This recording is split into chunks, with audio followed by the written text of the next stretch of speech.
출애굽기 17장 8절에서 16절까지 한 절씩 교독하실 때 제가 먼저 8절 읽도록 하겠습니다. 그때 아말렉이 와서 이스라엘과 르비딤에서 싸우니라.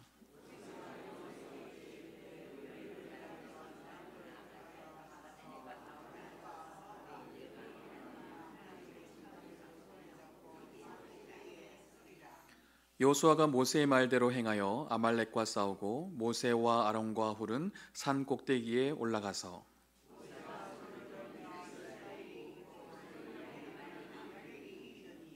모세의 팔이 피곤함에 그들이 돌을 가져다가 모세의 아래에 놓아 그가 그 위에 앉게 하고 아론과 훌이 한 사람은 이쪽에서 한 사람은 저쪽에서 모세의 손을 붙들어 올렸더니 그 손이 해가 지도록 내려오지 아니한지라.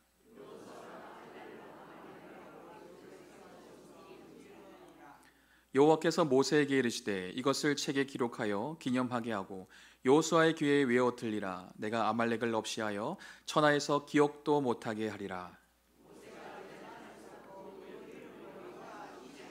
함께 읽겠습니다. 이르되 여호와께서 맹세하시기를 여호와가 아말렉과 더불어 대대로 싸우리라 하셨다 하였더라. 아멘. 네, 오늘 말씀의 제목으로 한번 인사해 볼까요? 기도의 손을 높이 듭시다. 네, 감사합니다. 여러분은 하나님께서 나와 함께 하심을 믿으십니까? 아멘. 하나님은 지금도 살아계셔서 우리와 함께 하시는 분이신 줄로 믿습니다. 그렇다면 여러분은 지금 승리하는 삶을 살아가고 계신가요? 날마다 영적 전쟁에서 승리의 깃발을 잘 꽂고 계십니까? 하나님은 우리와 함께 하심을 우리가 잘 알고 있지만 날마다 승리하는 삶을 살아가는 것 결코 쉬운 일이 아닌 것 같습니다. 왜냐하면 하나님의 은혜로 우리가 구원을 받았지만 믿음의 여정 가운데 뜻하지 않은 고난이 찾아오기도 하고 또 때로는 생각지도 못했던 그 역경이 찾아오기 때문입니다. 하나님은 노예 생활을 하고 있던 이스라엘 백성들을 불쌍히 여겨주셔서 애굽의 노역에서 구원해 주시고 또 출애굽하게 해주셨어요.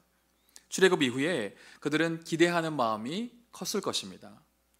노역으로 인한 고통이 사라지고 억압된 삶에서 해방되었습니다. 이제는 사랑하는 가족과 함께 젖과 꿀이 흐르는 그 약속의 땅 가나안으로 나아가기만 하면 되는 것이죠. 하지만 출애굽 이후에 그들을 기다리고 있었던 것은 마냥 기쁘고 즐거운 일만이 아니었다는 것이죠.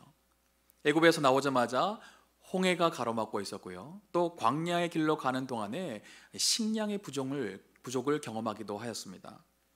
오늘 우리가 읽었던 본문 직전에는 르비딤에서 이스라엘 백성들이 마실 물이 없어서 원망하는 장면이 나와요. 출애굽기 17장 3절 말씀을 한번 읽어보겠습니다. 거기서 백성이 목이 말라 물을 찾으매 그들이 모세에게 대하여 원망하여 이르되 당신이 어찌하여 우리를 애굽에서 인도에 내어서 우리와 우리 자녀와 우리 가축이 목말라 죽게 하느냐. 지금 이스라엘 백성들은 마실 물이 없어서 고통 가운데 부르짖고 있는 것입니다. 생명의 위협을 느끼고 지도자인 모세를 향해서 원망하고 있는 것이죠. 이스라엘 백성들이 뭔가 잘못한 것이 있었던가요? 하나님 말씀에 불순종해서 지금 벌을 받고 있는 상황인가요? 아닙니다. 오히려 그들은 하나님의 말씀에 순종해서 르비딤까지 나아왔다는 것입니다. 출애굽기 17장 1절 말씀을 같이 한번 볼까요? 이스라엘 자손의 온 회중이 여호와의 명령대로 신광야에서 떠나 그 노정대로 행하여 르비딤에 장막을 쳤으나 백성이 마실 물이 없는지라. 여호와의 명령대로 걸어왔는데 지금 그 결과가 무엇입니까? 마실 물이 없다는 것입니다. 여호와의 말씀대로 살아갈 때 좋은 일만 일어나는 것이 아니라는 것이죠. 때론 하나님 말씀대로 살아가는 그 여정 가운데 고난이 찾아오기도 하고요. 또 역경이 찾아올 수 있다는 것입니다. 인간은 물이 없으면 살아갈 수가 없죠. 지금 이스라엘 백성들은 출애굽 이후에 또 한 번의 위기 앞에 놓여져 있습니다. 출애굽은 구원을 상징해요. 이스라엘 백성들과 마찬가지로 영적 이스라엘인 우리 모두는 하나님의 은혜로 구원을 받았습니다. 세상에서 건짐받고 또 하나님의 백성된 우리는 본향인 저 천성을 향해서 오늘도 믿음으로 나아가고 있는 것이죠. 그런데 구원받았다고 해서 내가 바라던 일들이 다 이루어지던가요? 부족함 없이 풍성한 것들로 늘 나를 채워주던가요? 그렇지 않습니다. 오히려 신앙의 여정 중에 광야의 길을 걷게 하실 때가 있습니다. 내가 넘지 못할 장애물을 만날 때가 있습니다. 말씀에 순종하며 걸어가는 와중에 오히려 관계의 문제, 물질의 문제, 진로의 문제, 그러한 고통이 찾아올 때가 있어요. 극심한 고난 가운데 내가 어떻게 살아갈 수 있을까 두려움에 사로잡힐 때도 있습니다. 신앙의 여정 속에 시시때때로 우리에게 위기의 순간들이 찾아올 수 있는 것이죠. 그때 여러분은 어떻게 반응하십니까? 대부분 사람들은 여지없이 믿음이 흔들릴 때가 많은 것 같아요. 사람을 원망하고 환경을 탓합니다. 어느 순간 감사를 잃어버리고 기쁨을 잃어버려요. 무엇보다 하나님의 존재 자체에 대해서 불신하게 되기도 해요. 하나님 살아계신 거 맞습니까? 내가 지금 이렇게 힘든데 너무 고통스러워서 살 수가 없는데 하나님 정말 나와 함께 하시는 것 맞습니까? 이런 기도, 이런 생각 한 번쯤 해보지 않으셨나요? 물이 없어 생명의 위협을 느끼고 있었던 이스라엘 백성들도 마찬가지였다는 것이죠. 출애굽기 17장 7절 말씀 우리 같이 한번 읽어보겠습니다. 그가 그곳 이름을 마사 또는 무리바라고 불렀으니 이는 이스라엘 자손이 다투었으며 또는 그들이 여호와를 시험하여 이르기를 여호와께서 우리 중에 계신가 안 계신가 하였음이더라. 물이 없어 원망과 불평, 불신 가운데 있었던 이스라엘 백성들에게 하나님께서 어떻게 하셨습니까? 모세를 통해서 반석에서 물이 나오게 만들어 주셨어요. 하나님이 계신지 안 계신지 시험하는 그들에게 하나님은 변함없는 사랑으로 긍휼과 자비를 베풀어 주신 것입니다. 광야 한가운데서 반석에 물이 터져 나오게 하시면서 이스라엘 백성들을 살게 하신 이가 하나님이심을 깨닫게 해주신 것이죠. 광야 같은 길을 걸어가며 고난의 한가운데 서 계신 분이 있으십니까? 하나님 나에게 왜 이런 고난을 주십니까? 너무나 고통스러워 하나님의 그 존재를 시험할 수밖에 없는 그 위기의 순간에 처해 있는 분이 있으신가요? 한 주간 삶 속에 하나님의 크신 은혜를 경험하시고 나를 살게 하신 이가 하나님이심을 고백할 수 있기를 축복합니다. 오늘 본문은 그때란 단어로 시작하고 있어요. 그때가 어떤 때입니까? 이스라엘 백성들이 식수의 문제로 인해서 힘들었는데 그 문제가 해결되자마자 그때 또 다른 사건이 시작되고 있음을 볼 수 있습니다. 바로 아말렉이 기습적으로 공격을 해왔다는 것입니다. 17절 8절에 이렇게 얘기합니다. 그때 아말렉이 와서 이스라엘과 르비딤에서 싸우니라.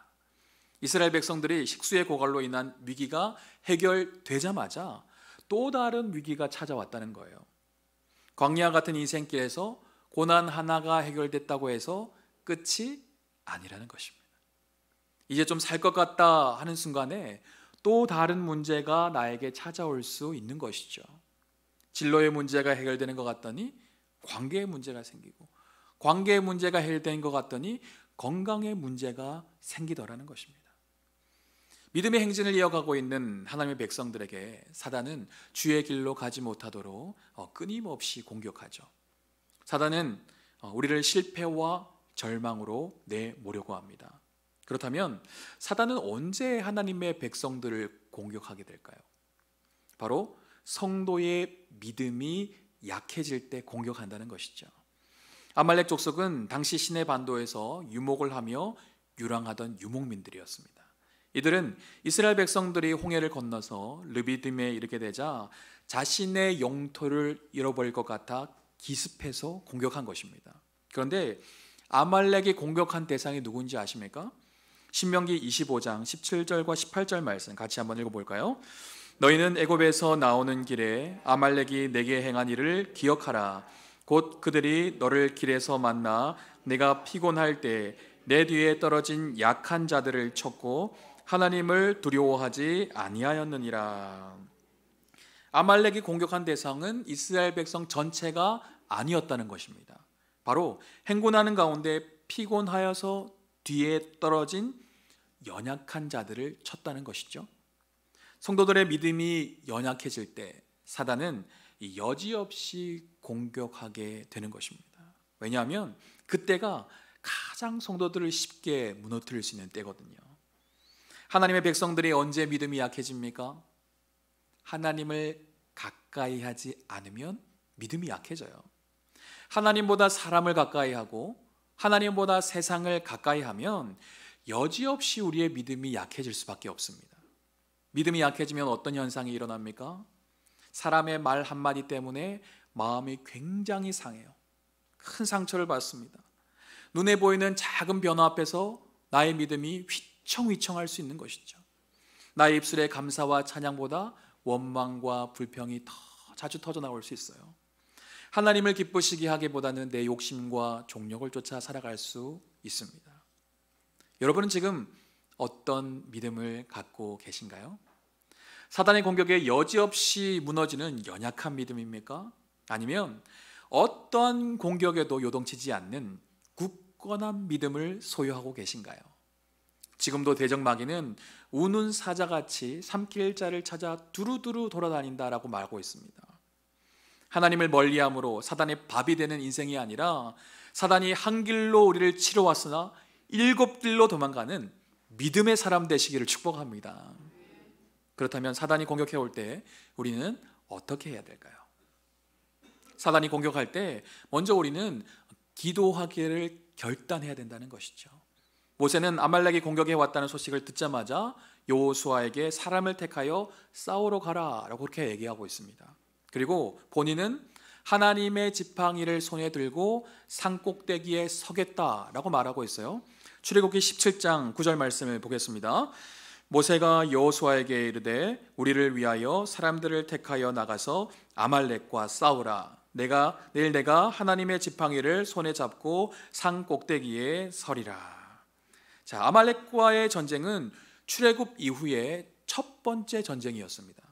애굽에서 종으로 살았던 이스라엘 백성들에게는 이 전투의 경험이 없었어요. 특별한 무기나 자신을 방어할 수 있는 갑옷이 없었던 상황입니다. 지도자로서 갑작스런 아말렉의 공격 앞에 모세는 당황스러울 수 있었을 거예요. 어떻게든 인간적인 방법으로 이 문제를 해결하려고 발버둥 칠 수 있었을 것입니다. 여호수아를 향해서 나가서 싸우고 있으면 물자를 공급해 주겠다. 일단 싸우고 있으면 지원군을 요청해 보겠다. 그렇게 얘기할 수 있지 않았을까요? 하지만 모세는 자신은 하나님의 지팡이를 손에 들고 산꼭대기에 서겠다라고 지금 얘기하고 있는 것입니다. 그렇다면 하나님의 지팡이를 손에 잡는다는 것은 무엇을 의미할까요? 모세가 손에 잡고 있는 지팡이는 애굽에서 재앙을 내릴 때 사용되기도 했고요. 또 홍해의 기적을 일으키기도 했습니다. 또한 반석에서 물이 나오기도 했어요. 하지만 이 지팡이는 그 자체의 능력이 있는 것이 아니라 하나님의 능력과 도우심을 상징하는 도구라는 것입니다. 그러니까 모세는 절체절명의 위기 앞에서 하나님의 능력과 도우심을 상징하는 하나님의 지팡이를 붙잡고 산에 올라가서 기도하겠다는 거예요. 우리를 무너뜨리는 사단의 공격 앞에 우리는 무엇을 해야 할까요? 먼저 기도하기를 결단해야 된다는 것입니다. 기도는 연약한 인간이 하나님의 능력을 경험할 수 있는 통로입니다. 불가능을 가능케 하시는 전능하신 하나님을 만날 수 있는 통로가 바로 이 기도라는 것입니다. 기도하기를 결단하는 것은 내가 하나님을 의지하겠습니다 라는 표현이에요. 나는 할 수 없지만 하나님은 하실 수 있습니다. 하나님은 위대하십니다. 하나님의 하나님 되심을 인정하는 행위가 바로 기도라는 것이죠. 인생에 위기가 찾아왔습니까? 기도하기를 결단하십시오. 우리 가정에 위기가 찾아왔습니까? 기도하기를 결단하십시오. 내 남편과 아내가 세상에 빠져 있고 우리의 자녀가 유튜브와 게임에 빠져 있습니까? 기도하기를 작정하십시오. 모세는 싸움의 성패가 누구에게 달려 있는지 너무나 잘 알았기에 하나님의 지팡이를 들고 산으로 올라가 기도하겠다고 선포하고 있는 거예요. 사단이 공격하여 삶을 무너뜨리고 예배를 무너뜨리고 관계를 무너뜨리려고 할 때 오직 나에게 승리를 주시는 분은 하나님이심을 믿고 가장 먼저 기도하기를 결단하시기를 바랍니다. 그렇다면 사단의 공격 앞에 우리가 기도를 결단하기만 하면 될까요? 아닙니다. 결단으로 끝나서는 안 되는 것이죠. 기도의 현장으로 나아가 거룩한 손을 높이 들어야 되는 것입니다. 출애굽기 17장 10절과 11절 말씀 읽어보겠습니다. 여호수아가 모세의 말대로 행하여 아말렉과 싸우고 모세와 아론과 훌은 산 꼭대기에 올라가서 모세가 손을 들면 이스라엘이 이기고 손을 내리면 아말렉이 이기더니. 아멘. 모세는 산에 올라가 기도하기를 작정했을 뿐만 아니라 실제로 산에 올라가서 하늘을 향해 손을 높이 들었다는 것입니다. 믿음의 사람이라면 어려울 때 기도해야 되는 것 잘 알고 있습니다. 사단이 공격할 때 기도로 물리쳐야 된다는 것 너무나 잘 알고 있어요. 중요한 것은 아는 것에 그쳐서는 안 된다는 것입니다. 실제로 기도의 현장에 나아가서 거룩한 손을 들고 하나님 앞에 기도해야 되는 것이죠. 우리 교회는 기도할 수 있는 장이 성도들에게 활짝 열려 있어요. 하루를 깨우는 새벽 기도회가 있습니다. 말씀을 듣고 뜨겁게 부르질 수 있는 수요 성령 집회가 있어요. 주일에는 예배를 위해 기도하는 안나 기도회가 있습니다. 무엇보다 세계 선교와 또 우리나라 민족, 한국교회, 우리 교회와 성도들을 위해서 간절한 마음으로 중보 기도하는 단일 저녁 기도회가 저녁 8시에 계속되고 있습니다. 저는 새벽에 나와 기도한 분들도 정말 대단하시지만 저녁마다 기도의 자리에 나와 중보하시는 그 한 분 한 분 너무 대단하다는 생각이 들어요. 우리 성도들의 긴급 제목이 생기면 제일 먼저 공유하는 곳이 바로 다니엘 저녁 기도팀이에요. 어떻게 보면 기도의 119와 같은 팀이라 할 수 있습니다. 이분들의 끊임없는 헌신과 중보의 기도를 통해서 하나님께서 지금도 곳곳에서 역사하시는 것을 볼 수 있다는 것이죠. 사랑하는 성도 여러분, 기도해야 될 때 그 기회를 잡는 사람이 믿음의 사람인 줄 믿습니다. 기도해야 될 때 마음만 먹는 것이 아니라 기도의 현장으로 나아가서 거룩한 손을 드는 사람이 믿음의 사람이라는 거예요. 그렇다면 기도에 손을 들 때 어떤 일이 일어날까요? 11절 말씀을 보니까 모세가 손을 들면 이스라엘이 이기고 모세가 손을 내리면 아말렉이 이겼다라고 나와 있어요. 모세가 손을 드는 것은 하나님께 기도하는 행위입니다. 고대 근동에서는 전쟁을 할 때 각자의 신에게 도움을 요청했어요. 특히 손바닥을 밖으로 드는 이 행위는 아랫사람이 윗사람에게 무언가를 청하거나 인사할 때 하는 행위였습니다. 모세는 지금 전쟁의 승패가 주님께 있음을 믿고 손을 들어서 간절하게 기도하고 있는 것입니다. 모세가 손을 들 때 하나님은 이스라엘이 이기게 하셨습니다. 반대로 모세가 손을 내릴 때 아말렉이 승기를 잡게 하셨어요. 모세의 손에 능력이 있어서입니까? 아닙니다. 모세의 손은 우리의 손과 똑같은 손이에요. 하지만 모세가 하나님의 능력을 의지해서 간구할 때 하나님께서 승리할 수 있도록 도와주시는 것입니다. 사실 아말렉과의 전쟁은 패배할 것이 뻔한 전쟁이었어요. 이스라엘 백성은 전쟁을 처음 해보는 훈련되지 못한 사람들이었습니다. 좋은 무기나 탁월한 전략이 없었어요. 그들이 이길 확률은 거의 없었습니다. 그럼에도 불구하고 모세가 손을 들 때 이스라엘이 이기는 기적의 현장을 보여주신 것입니다. 오늘도 하늘을 향해 두 손을 높이 들 때 하나님은 동일하게 우리에게 은혜를 베풀어 주실 줄로 믿습니다. 하나님의 능력을 의지해서 간절하게 기도할 때 하나님의 역사를 보게 하실 줄로 믿습니다. 성도 여러분, 팔을 올릴 때 승리하고 팔을 내릴 때 패배한다면 여러분은 팔을 올리시겠습니까? 내리시겠습니까? 다시 질문 드리겠습니다. 여러분이 기도할 때 승리하고 여러분이 기도를 멈출 때 패배하게 된다면 여러분은 기도하시겠습니까? 기도를 멈추시겠습니까? 그럼요. 대부분의 사람들은 당연히 기도해야죠 라고 말씀하실 것입니다. 그렇다면 여러분은 지금 기도의 손을 들고 계신가요? 하나님 앞에 간절한 마음으로 부르짖던 그 기도의 불이 지금도 활활 타오르고 있으신가요? 이 질문 앞에 나는 아직도 기도의 불이 활활 타오르고 있습니다, 기도의 손을 높이 들고 끊임없이 하나님 앞에 간구하고 있습니다, 자신 있게 얘기할 수 있는 분이 몇 분이나 될까요? 이것이 바로 우리 인간의 한계라는 거예요. 이스라엘 백성의 지도자였던 모세도 손이 어느 순간 내려오더라는 것입니다. 왜요? 팔이 힘들었기 때문이에요. 아팠기 때문입니다. 손을 올리고 내리고를 얼마나 반복했을까요? 손을 들 때 백성이 이기고 손을 내릴 때 백성이 처참히 패배하는 현장을 바라보면서 모세는 죽을 힘 다해서 팔을 들고 있으려고 하지 않았겠습니까? 그런데 팔이 아파서 팔이 내려올 수밖에 없는 상황이 되더라는 거예요. 사랑하는 성도 여러분, 기도하면 하나님께서 도와주신다는 거 우리가 너무나 잘 알고 있지 않습니까? 기도하면 승리를 주신다는 거 우리가 너무나 잘 알고 있지 않습니까? 그런데 어느 순간 기도의 팔이 내려오더라는 것입니다.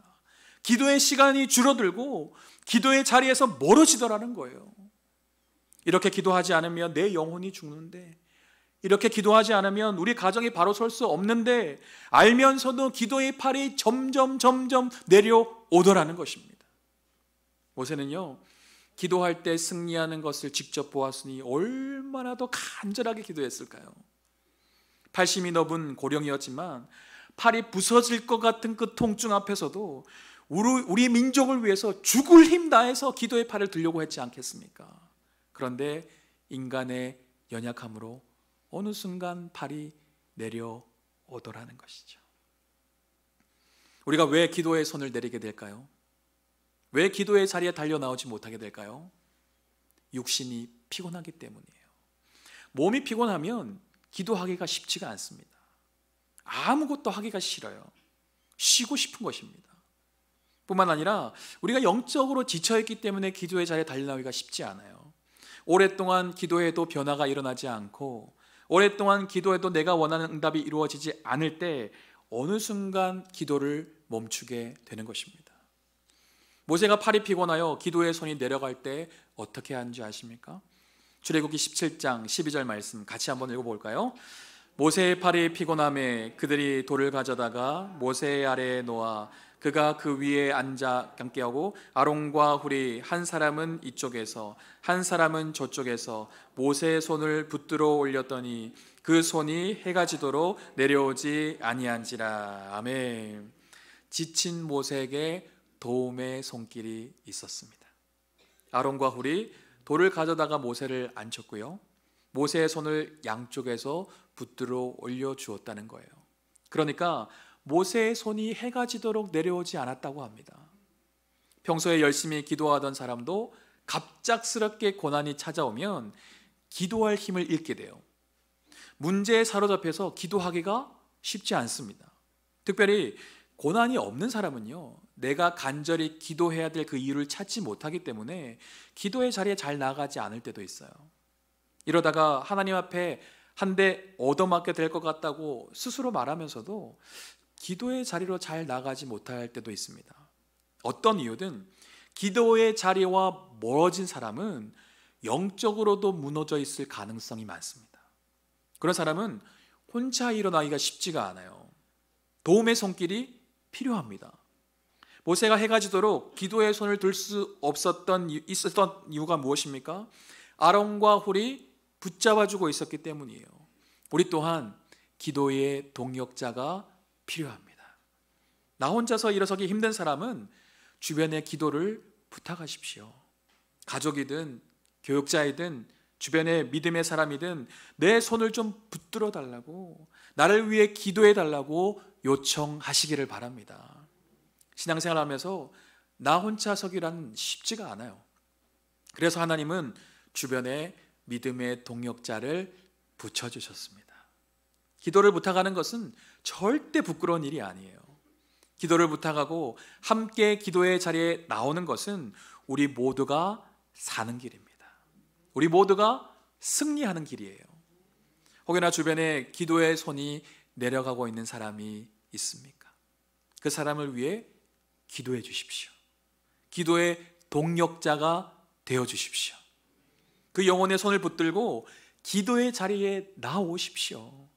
편하게 내버려 두는 것이 그 사람을 위한 것이 절대 아닙니다. 아론과 훌이 모세가 팔이 아프다고 좀 쉬어, 편하게 쉬어 라고 했다면 이스라엘 백성들은 전멸했을 것입니다. 기도하면 승리하고 기도하지 않으면 패배한다는 것을 알았기에 모세와 아론과 훌은 극심한 고통 가운데서도 끝까지 기도의 손을 내리지 않았다는 것입니다. 기도하면 살고 기도하지 않으면 죽는다는 것을 믿는다면 우리 몸이 좀 힘들어도 마음이 좀 어려워도 기도의 자리에 나와 끝까지 기도의 손을 높이 드시기를 축복합니다. 전도서 4장 12절 말씀 같이 한번 읽어볼까요? 한 사람이면 패하겠거니와 두 사람이면 맞설 수 있나니 세 겹줄은 쉽게 끊어지지 아니하니라. 아멘. 한 번, 두 번 기도하는 것은 그렇게 어렵지 않을 수 있습니다. 하지만 해가 지도록 기도하는 것, 지속적으로 기도하는 것, 그것은 어려울 수 있어요. 그래서 우리는 함께 기도해야 합니다. 가족이 함께 기도해야 돼요. 목장에서, 부서에서 성도들이 함께 기도하셔야 됩니다. 믿음의 동력자들과 함께 기도할 때 우리는 계속해서 기도의 자리로 나아갈 수 있는 것이죠. 그렇다면 우리는 언제까지 기도해야 될까요? 하나님이 승리를 주실 때까지, 기도의 응답을 주실 때까지, 하나님의 뜻이 이루어질 때까지 우리는 끝까지 기도해야 될 줄로 믿습니다. 해가 지도록 끝까지 기도했을 때 어떤 일들이 일어났습니까? 출애굽기 17장 13절 말씀 우리 다 같이 읽어볼까요? 여호수아가 칼날로 아말렉과 그 백성을 쳐서 무찌르니라. 아멘. 모세와 아론과 훌이 끝까지 기도의 손을 들었을 때 아말렉과의 싸움의 현장에서 승리를 주셨습니다. 우리가 끝까지 기도의 손을 들 때 사단의 권세는 무너지는 것입니다. 악한 영들은 떠나가게 되는 것이죠. 기도의 현장에서 승리하면 삶의 현장에서 승리를 맛보게 해주시는 것입니다. 모세는 전쟁에서 승리한 이후에 제단을 쌓았어요. 그리고 그 이름을 여호와 니시라고 하였습니다. 여호와 니시는 여호와는 나의 군기, 나의 깃발이라는 뜻이죠. 군대에서 깃발은 그 군대의 존재 자체, 또 그 힘을 상징합니다. 따라서 여호와 니시는 어떤 의미일까요?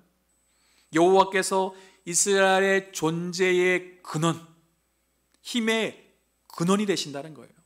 그러니까 이스라엘이 만나게 될 모든 대적 앞에서 여호와 하나님으로 말미암아 승리할 수 있게 된다는 것입니다. 이스라엘은 하나님께서 택하신 백성이에요. 하나님의 백성은 하나님을 의지할 때 승리할 수 있습니다.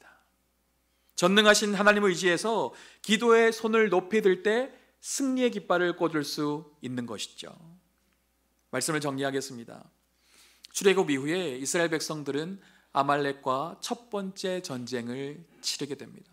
이 전쟁은 광야 같은 이 세상에서 구원받은 하나님의 백성들이 치러야 될 영적 전쟁이 있음을 알려주고 있습니다. 모든 인간에게는 생로병사, 희로애락이 찾아오게 되어 있어요. 나그네 인생길에서 사단은 끊임없이 하나님의 백성들을 공격하고 무너지게 만듭니다. 하나님을 예배하지 못하도록, 주님 뜻대로 살아가지 못하도록, 영생의 길로 나아가지 못하도록 방해한다는 것입니다. 여러분은 지금 영적 전쟁에서 승리하고 계신가요? 기도의 현장에서 승리하면 삶의 현장에서 승리는 보장되어 있습니다.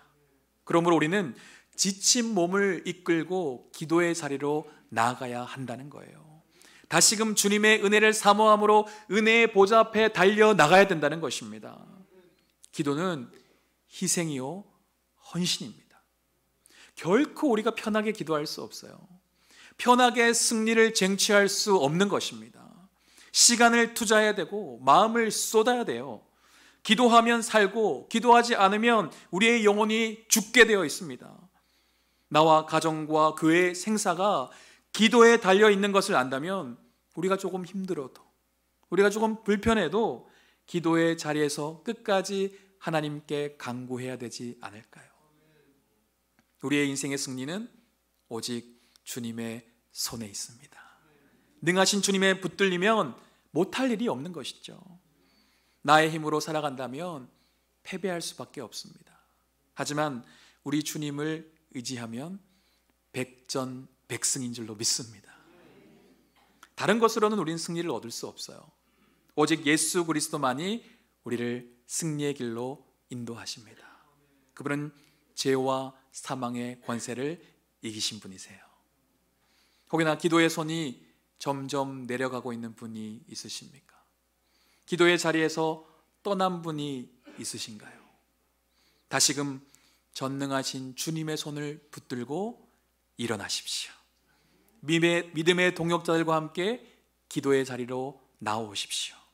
승리하신 예수 그리스도를 붙들고 기도의 현장에서 끝까지 기도의 손을 높이 들므로 승리의 깃발을 꽂는 저와 여러분 되시길 주님의 이름으로 축원드립니다.